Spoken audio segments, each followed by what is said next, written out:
Ikaze kuri Miroga Official, aho dukomeje kwigira hamwe amasomo adufasha gutera imbere mu buzima bwacu.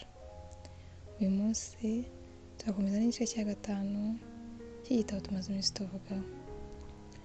Ni igitabo cyafashije abantu benshi kugera ku bukire.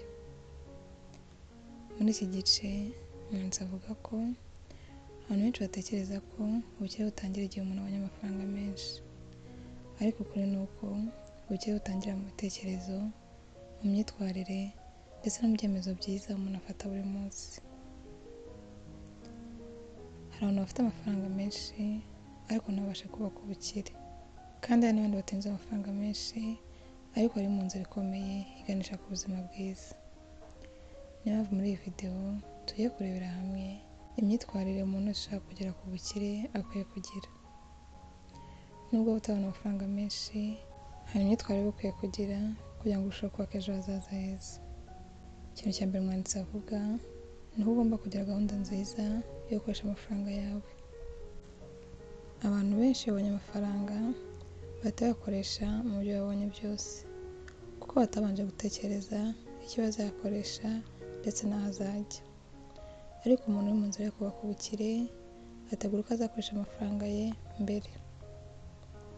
Aba azi amafaranga agenewe ibyo akeneye, ayo azizigama, ayo azashora mu bikorwa bizamwungukira ndetse n'ayo ashobora gukoresha mu bindi. Ibi bituma amafaranga arushaho kugufasha kugera ku ntego zawe.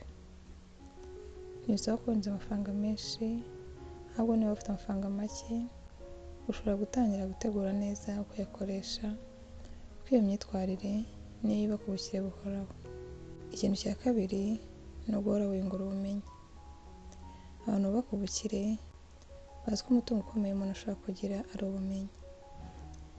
Iyo umuntu asoma ibitabo, ukareba amasomo yigisha iby'amafaranga, ubucuruzi, ishoramari cyangwa iterambere ry'umuntu, ibyo biba ari byiza cyane kuko bigufasha gufata ibyemezo byiza ndetse no kubona amahirwe.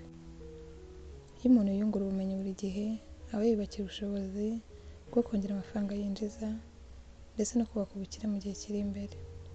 Ikindi kintu umwanditsi agarukaho ni uko ugomba gutangira kubaka umutungo ubyara andi mafaranga. Abantu benshi bakorera amafaranga ubuzima bwabo bwose, ariko umuntu uri mu nzira y'ubukire atangira kubaka ibintu bizajya bimwinjiriza amafaranga n'igihe we yaba atari gukora. Niyo mpamvu ibyo bishobora kuba kwizigama ufite intego, gutangiza ubucuruzi, ishoramari cyangwa gukora ikindi gikorwa gishobora gukomeza kwinjiza amafaranga mu gihe kiri imbere. Iyo utangiye gutekereza uburyo amafaranga yagukorera, uba uri gutera intambwe ikomeye cyane. Ushobora gutangiza ubucuruzi, ushobora gukora ishoramari, ushobora gushora amafaranga yawe mu mazu cyangwa ibindi bikorwa bizajya bihora bikuzanira amafaranga. Niyo umwanditsi avuga ko kubaka umutungo ari ikintu gikomeye cyane mu rugendo rwo kugera ku bukire. Ikindi kintu ugomba gukora ni ugushyira imbere intego z'igihe kirekire. Abantu benshi bashaka gukira vuba, ariko umwanditsi avuga ko umuntu ushaka kugera ku bukire agomba kumva ko ibintu bikomeye bifata igihe. Niba wemera kwizigama, kwihangana, kwiga ndetse no gukora, uba uri mu nzira iganisha ku bukire. Buri cyemezo ufata uyu munsi ni intambwe iganisha ku buzima ushaka kubaho ejo hazaza. Ujye wihangana, urushaho gutekereza intego z'igihe kirekire kugira ngo urusheho kubaka ejo hazaza heza kandi wubake n'ubukire bukomeye. Ikindi kintu umwanditsi agarukaho ni ukwigira ku makosa yawe kandi ntucike intege. Nta muntu wageze ku bukire atakoze amakosa. Itandukaniro ni uko abantu benshi bacika intege iyo batsinzwe rimwe, ariko abantu bagera ku bukire ni abantu bigira ku makosa yabo.